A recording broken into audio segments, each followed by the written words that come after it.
Are you struggling to get clients for your online business? You're not alone. The difference between somebody who gets clients and somebody who doesn't is not luck, it's strategy.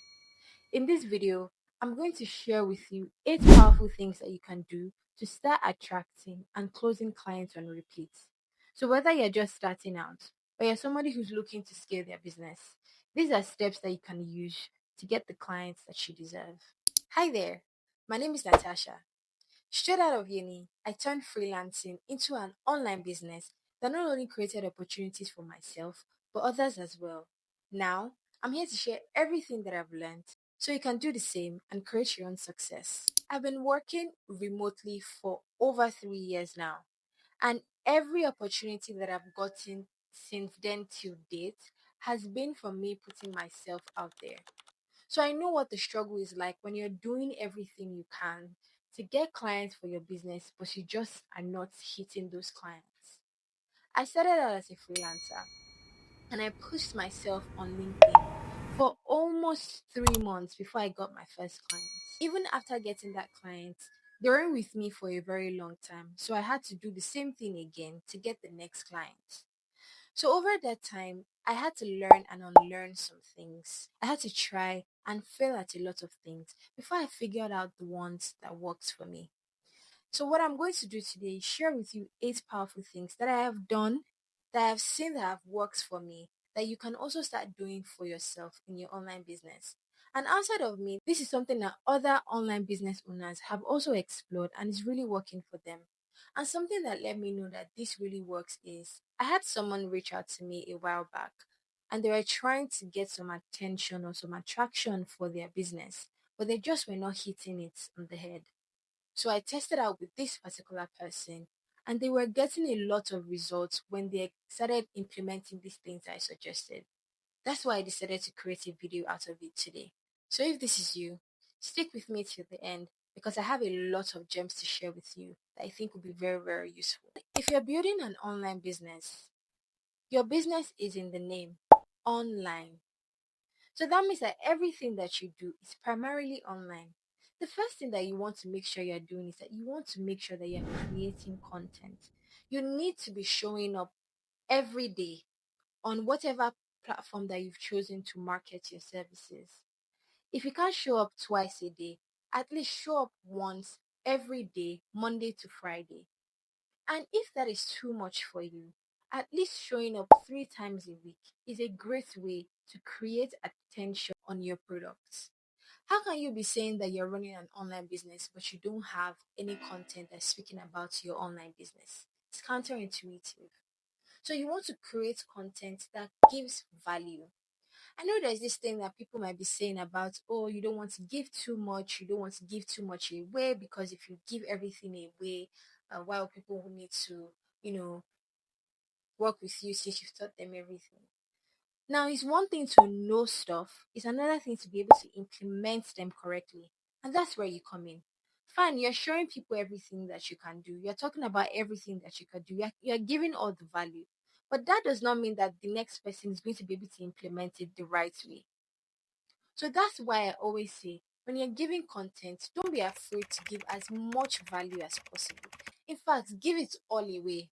Honestly, the way I look at it is if I'm watching a content creator and I'm getting so much value from them and everything they're teaching just speaks to me, something that I need. If anything, that is one thing that would definitely attract me to them.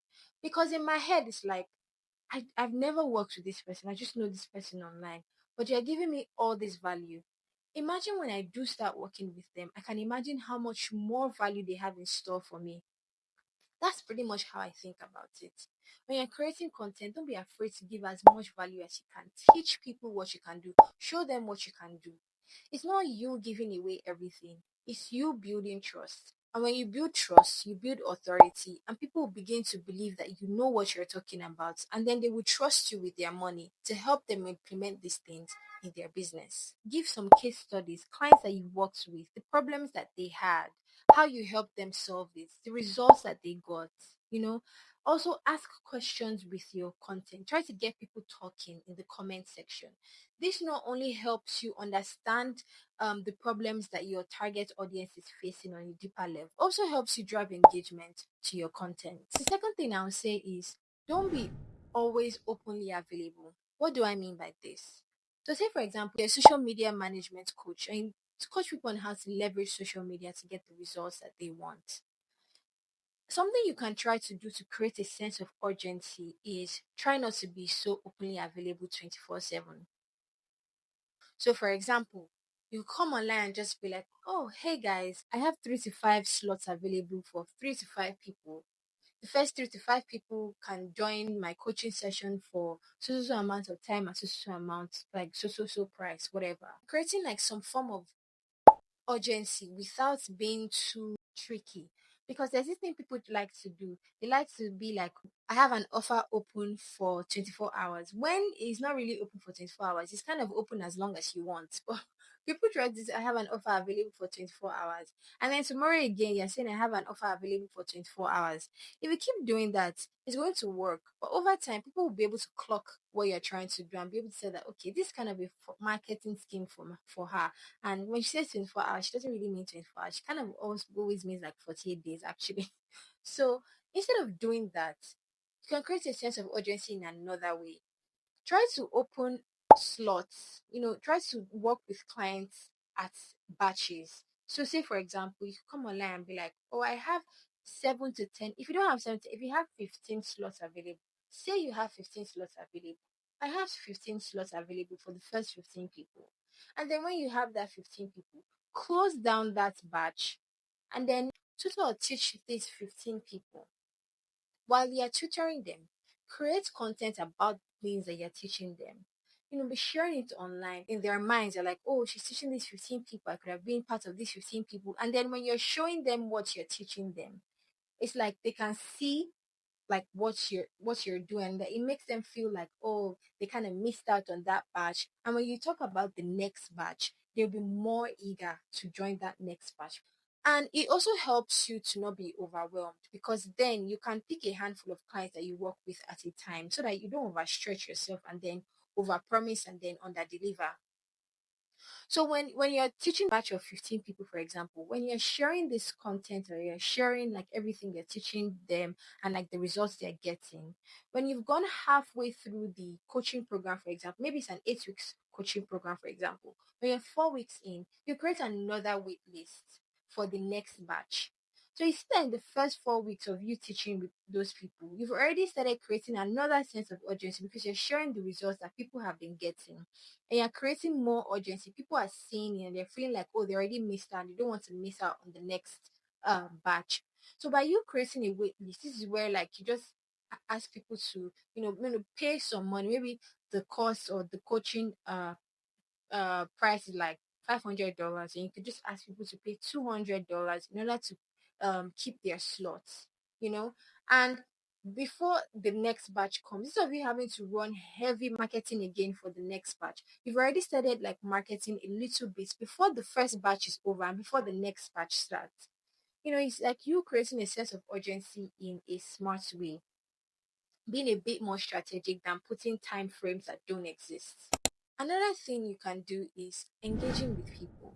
Personally, this is something that I saw that really, really changed the game for me. When I started out, I used LinkedIn a lot. So LinkedIn was like my primary place where I was creating content and trying to drive attention. And I noticed that when I engage on other people's posts, LinkedIn kind of rewards me, because this is what happens. So say for example, Natasha is engaging on Biola's posts. Now, when I engage on Biola's post, I leave a comment on Biola's post, for example. Everybody that follows me will be able to see that I left a comment on Biola's post. But what that also means is that people that follow Biola or people that engage with Biola are then aware of me because I'm engaged on Biola's post. Like, I don't know if that makes sense. You engage on somebody else's post, and then your post is pushed to the followers of that person's post. So that's a great way to drive some more engagement back to your post. And outside of that, we're engaging on other people's posts, especially if they're small or micro creators like yourself, like they're just starting out. It's a great way to build like your own little community. When you're engaging on this person's post, this person sees that okay, you've been engaging with their post. They kind of engage back on your own post too, and that kind of drives more and more engagements to your own content and helps you create that little community where you guys support each other to get your posts in the faces of your target audience. Another thing, you want to make sure that you're reaching out to people, being proactive. Say, for example, if somebody comments on your post, right, take some time to do some research on the people that are engaging with your post. Visit their profiles and kind of see if they fit your target audience. When you see that somebody engaged with your post and they fit your target audience, you can send them a message. Follow them and just be like, hey, I see that you liked my content. Thank you so much for liking my content. Ask questions like, oh, is there something about my content that stood out to you? And get them talking. Start a conversation with them in the DM. Get them to talk about what about your content stood out to them. The goal is not to try to sell them. The goal is just try to genuinely care about whatever problems that they may have. When they start telling you like the problems that they have, what they're trying to do, you can try to give them some extra value. Maybe you have like a content that you created in the past that can quickly address that problem that they have, or maybe it's something that you can just tell them there and then. You'll just be like, oh, have you tried this, have you explored this, whatever. Then you're giving them extra value and they haven't even paid you yet. So now once you give them that extra value and they'll be like, oh, thank you so much, blah blah blah, after a few days, something you want to do is you kind of want to check in with them and just be like, hey, um I just thought to check in here. I remember the other day you mentioned this and that. Just wanted to check in. Were you able to try out these ideas that I shared with you? If you tried it out, how did it work for you? Did it go well? Did you get the results that you wanted? If they got the result that they wanted, all fine and good. You can then be like, oh, amazing. And then try to pitch a bit more and be like, okay, this is what we do, da da da. I'm happy to jump on a call and talk further. You've already provided them some value. Now you can pitch yourself confidently and then try to provide more value and get them to pay for it. They're not able to get the results that they wanted with the advice that you give them. You can be like, oh, that's strange. This is something that I've tried for other people and it works well.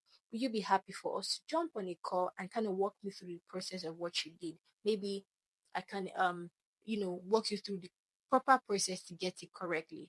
Like something like that. You're giving people value and also pitching your service without sounding too salesy. Like you're trying to genuinely care about like the problems that they have. Another thing you want to do is you want to build a lead magnet. What's a lead magnet? It's literally in the name. It's like a magnet for leads. Let's say you're a social media coach. You teach people about everything that has to do with social media, creating content, getting engagement, yada yada. But if you want to create a lead magnet, you could just do something like 200 high performing content ideas in 2025. That's a lead magnet. That would be very, very helpful for somebody who's struggling to create content or create viral content on social media. So create some form of lead magnets that helps your target audience quickly solve a problem that they may have without them having to pay you for it. What that in turn does for you is that it gets you their contact information, their name, their email address, phone number, stuff that you can use later. Obviously, with your permission, of course, but it gives you contact information of your target audience. Imagine having a list of your target audience contact information that you can use later to further market your business. And one thing with lead magnets is free stuff. People love free stuff. There's nobody that does not like free stuff. So create content around your lead magnet. If you Another thing I'll say is don't rely only on social media. Don't rely only on social media. I have been using LinkedIn, and when I was freelancing, I was relying solely on social media. But then something people don't tell you about content creation is that it can be very exhausting, and sometimes you just don't have it within you. Usually, being somebody who's very introverted like myself, there are days when I just want to be left alone, or periods when I just want to not create content and just go back into my shell. But what happens during that time when I don't create content? It means that my target audience don't know me. You're not seeing my posts. Imagine I take some time off for like a month. And that has actually happened. There are times when I've taken time off from LinkedIn for a month where I didn't create content. And then when I came back on LinkedIn, it was like I had to start doing things all over. I had to start re-engaging again, trying to do things that I've done in the past to try to get my feed in the faces of people, trying to get people to, engage with my content. It's like I had to do the same thing all over again. I had to start reinventing the wheel. Things that I've done in the past, I had to start doing it all over again. Another thing with social media is sometimes it goes off. I mean, we've all experienced where Instagram is down or WhatsApp is down, TikTok is down or something. Like you've seen when like some social media is platforms go down. That means that they could easily disappear at some point.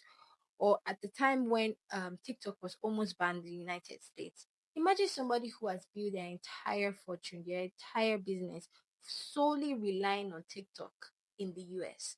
Once that is done, like they're back to square one. So you don't really want to rely primarily on social media. A very great way to promote your business is using email marketing.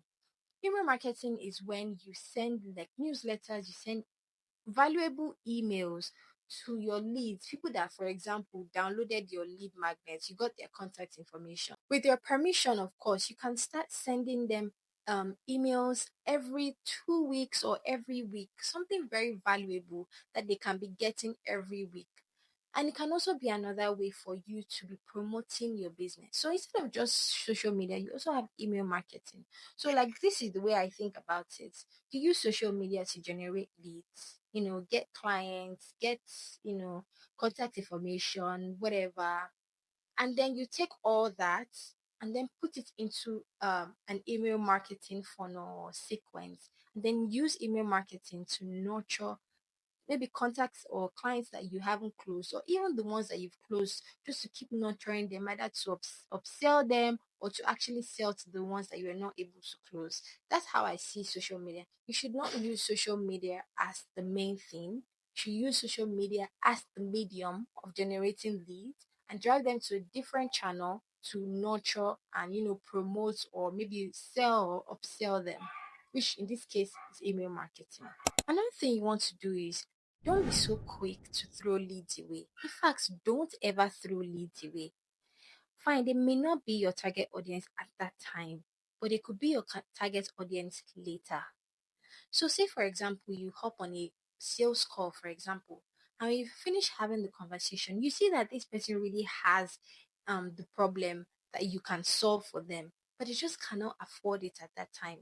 That does not mean that you should just do away with them, be like, I beg, they can't afford my stuff until the next. No.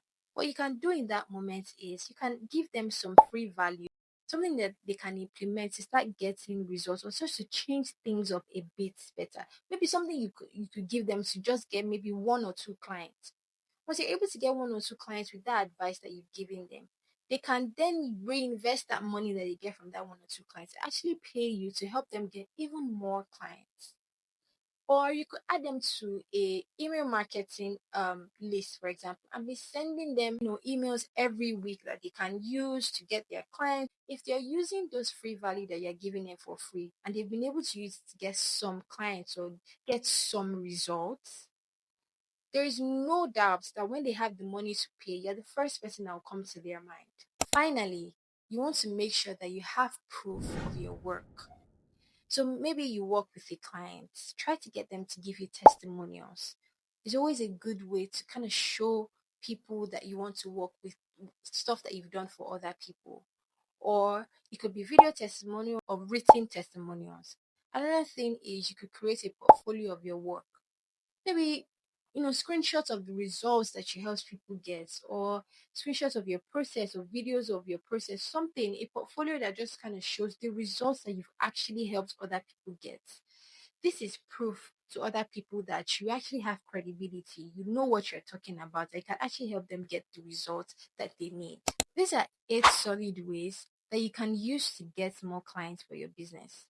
But one thing I'll definitely tell you is when it comes to online business, just like any other business, it's very important that you give it time. Some of them you can't do within the next few weeks and then you start getting your first client. I mean, when I started, I got my first client within 2 to 3 months and I did not know anything about putting myself online or creating like a personal brand online. I wasn't even as consistent as I would like. But one thing is that you want to give yourself grace and you want to give the business grace. I always say give yourself like 3 months to fully implement something to see if it's working. And if it's not working, you could try something else. But thank you guys so much for watching my video up to this point. If you like this video, please don't forget to like, share with somebody that you think will find it very useful, and subscribe because I have more videos like this coming up. I'll see you guys in the next one. Bye.